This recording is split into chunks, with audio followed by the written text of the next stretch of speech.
Bonjour, je m'appelle Mélanie, j'ai été agent SNCF pendant 18 ans. J'ai commencé en gare de Cergy-Préfecture. Par la suite, j'ai, comment dirais-je, fait plusieurs autres gares.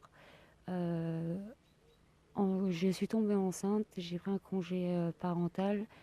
Suite à ça, j'ai été j'ai pris un poste aménagé en gare de Cergy-Saint-Christophe.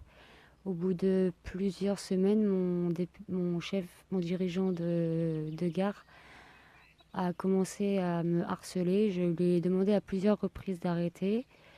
Comment dirais-je? Il a cherché tout ce qu'il pouvait pour me faire craquer. Il y avait pas que moi d'ailleurs, il y avait ma collègue qui s'appelle aussi Vanessa, je ne sais pas si qui était avec moi, lui aussi, il l'a harcelé aussi, jusqu'au jour où ça a été trop loin. Je suis partie voir mon médecin, il a jugé que les choses étaient parties trop loin. Il m'a arrêtée.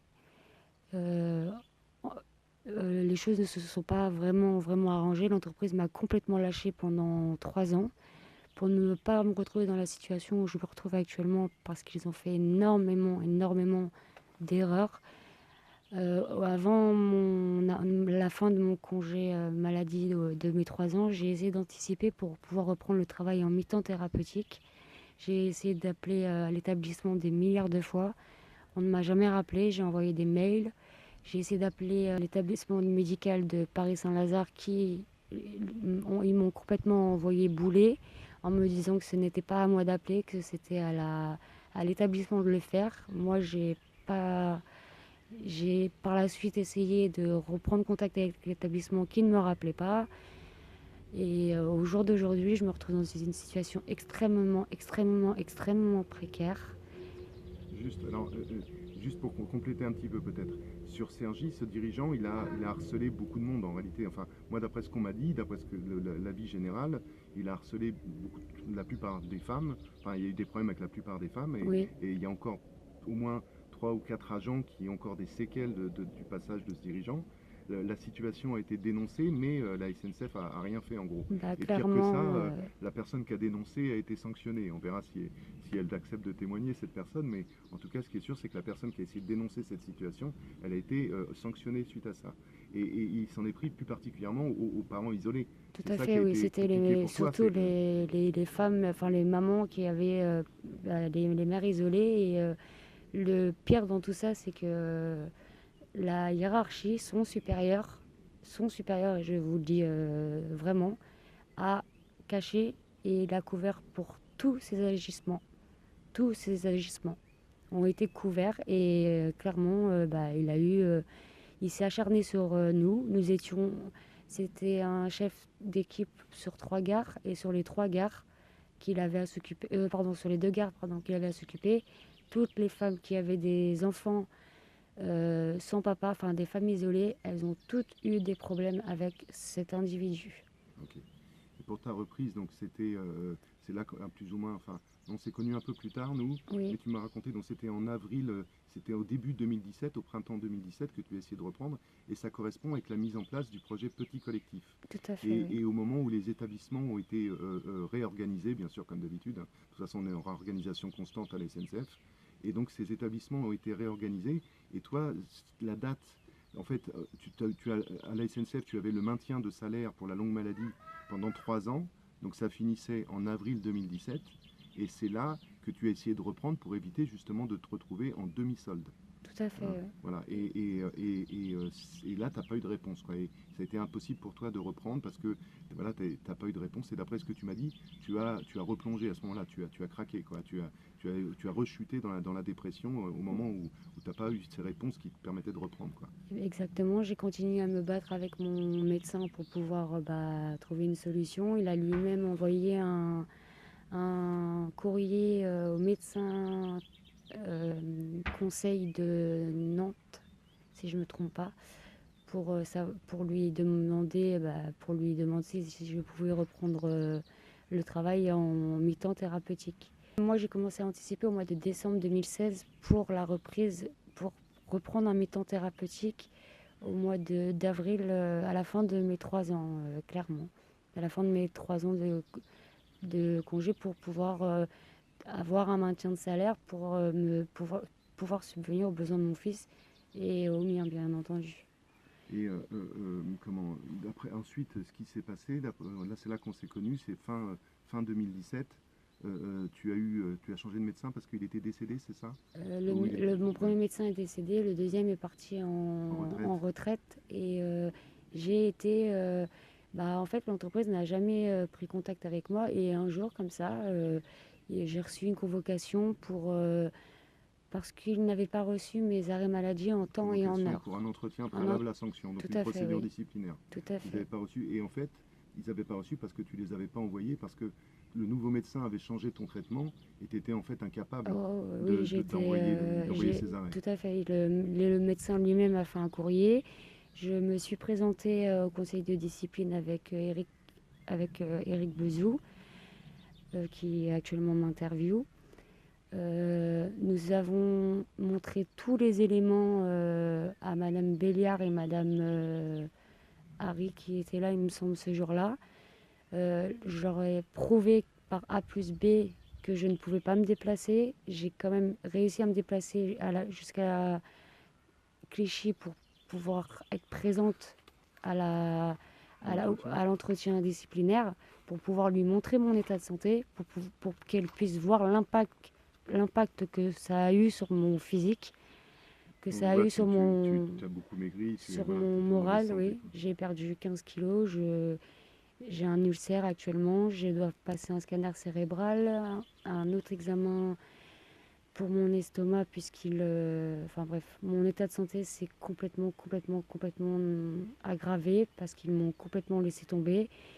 Madame Béliard, Madame Marie, je leur ai tout montré, m'ont quand même, m'ont quand même mis un blâme. Et suite à ça, Madame Marie a pris la décision de... Enfin, Madame Marie, l'établissement a pris la décision de ne pas me payer les 3 mois de salaire Correspondant aux arrêts qui avaient été qui envoyés en retard. Et correspondaient que tu as au... fourni le jour de l'entretien. Tout à Puisque là, fait, j'étais là, je peux le dire. oui. Tu as fourni ces arrêts le jour de l'entretien. Avec le certificat de mon médecin qui prouvait qu'il m'avait changé de traitement et que je ne pouvais effectivement plus rien faire. Ton médecin écrit que tu étais en impotence fonctionnelle. C'est le terme qu'il a employé, qu'il a écrit Oui, sur le certificat. Que le changement de traitement t'avait mis en impotence fonctionnelle. C'est quand même un terme fort. à savoir que j'ai déjà du mal à emmener mon fils à l'école, à me lever le matin, que ce sont des tierces personnes qui viennent taper à ma porte pour que je puisse me réveiller, parce que je suis vraiment dans un état là, je tiens uniquement pour mon fils, et grâce à l'aide, et je vous le dis sincèrement, de Monsieur Bezou et de son équipe, je tenais vraiment à vous le dire, parce que sans lui et sans eux, je ne serais sûrement plus là aujourd'hui. Bon, on va en venir aussi au plus grave. Donc ils t'ont sanctionné suite à ça. Ensuite, t'as pas été. Ensuite, le médecin conseil a contesté ton arrêt, alors qu'on voit très bien dans l'état dans lequel tu es que ton arrêt il était parfaitement justifié. Oui, Mais il a contesté ton arrêt. Toi, tu n'avais pas touché de salaire pendant 3 mois, donc c'était pas possible pour toi d'envoyer le courrier de contestation en recommandé. Hein, donc le médecin conseil a jugé que ton arrêt n'était pas justifié. Il t'a reçu en visite médicale ou c'est par sur dossier? non, il m'a reçu Il en t'a visite reçu en visite médicale, médicale et tout à il a fait, vu oui. dans l'état dans lequel tu étais, Oui. mais pourtant il a jugé que ton arrêt n'était pas justifié. Et ensuite, tu n'as pas été capable de contester en bonne et due forme cette décision du médecin conseil, puisque tu avais eu 3 mois sans aucun revenu et que tu n'étais pas capable de payer un recommandé. Donc voilà, donc suite à ça, tu n'as pas été payé.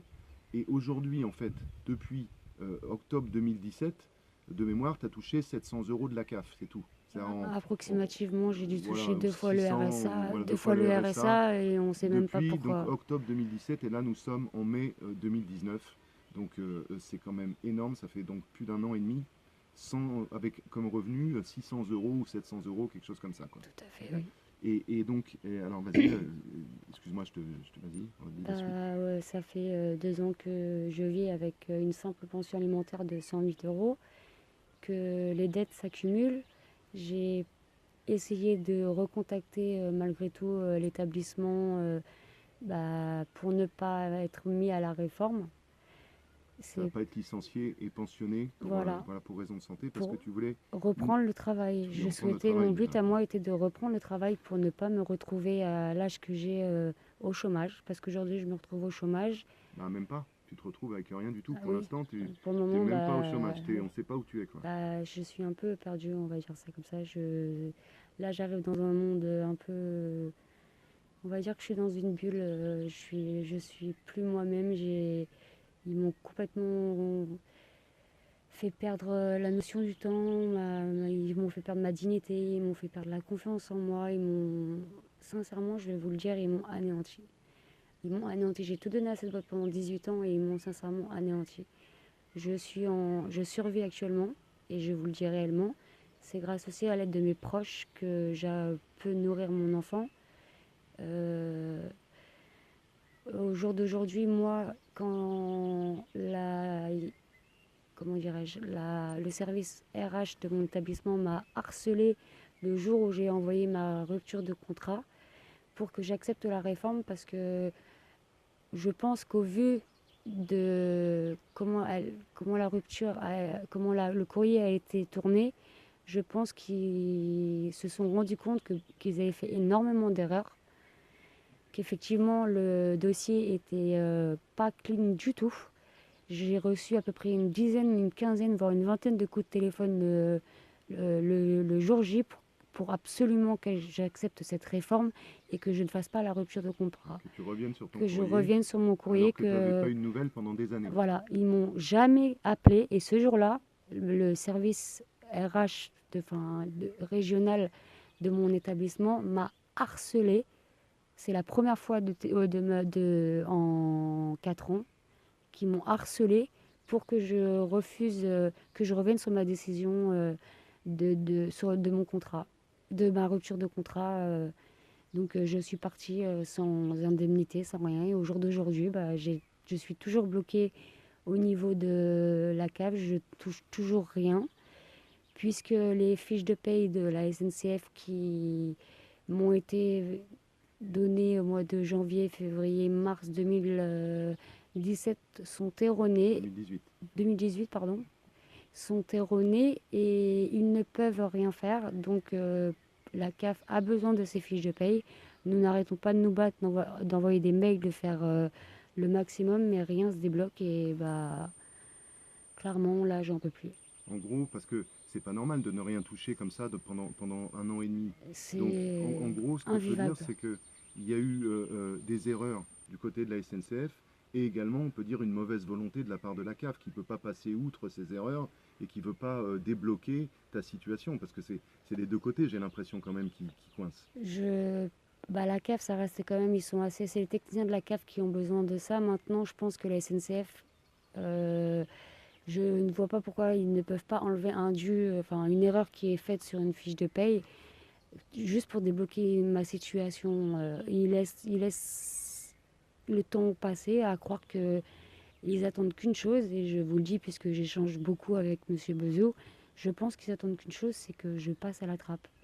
Ils en ont plus rien à faire de moi et moi je vous le dis au jour d'aujourd'hui, je n'ai plus la force. Je n'ai plus la force de me lever le matin.